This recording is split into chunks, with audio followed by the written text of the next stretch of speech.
بسم اللہ الرحمن الرحیم۔ معزز ناظرین، کیا آپ جانتے ہیں مسجد نبوی کی موجودہ عمارت نے اپنے اندر سمیٹا ہے ایک ایسے تاریخی باغ کو بھی جہاں رسول اللہ صلی اللہ علیہ وآلہ وسلم خود تشریف لے جاتے تھے۔ یہ داستان ہے حضرت ابو طلحہ انصاری رضی اللہ کے باغ بیرحا اور اس کے مشہور کنویں کی۔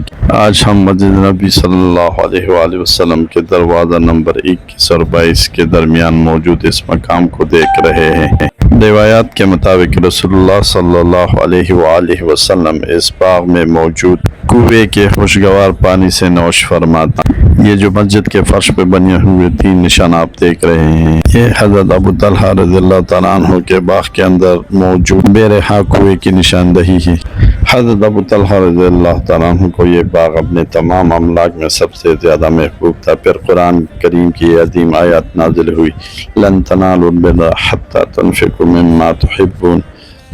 ترجمہ، تم ہرگز نیکی کو نہیں پہنچ سکتے جب تک اپنے محبوب چیز میں سے خرچ نہ کرو۔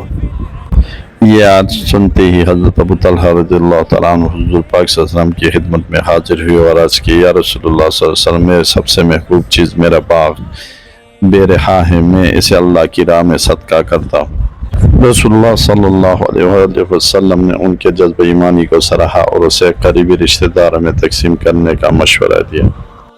یہ کنواں ہمیں یاد دلاتا ہے کہ حقیقی قربانی وہ ہے جو انسان اپنی محبوب ترین چیز اللہ کی رضا کے لیے پیش کرے۔ مدینہ کی یہ یادیں ہمیشہ ہمارے دلوں میں زندہ رہے گی۔ والسلام۔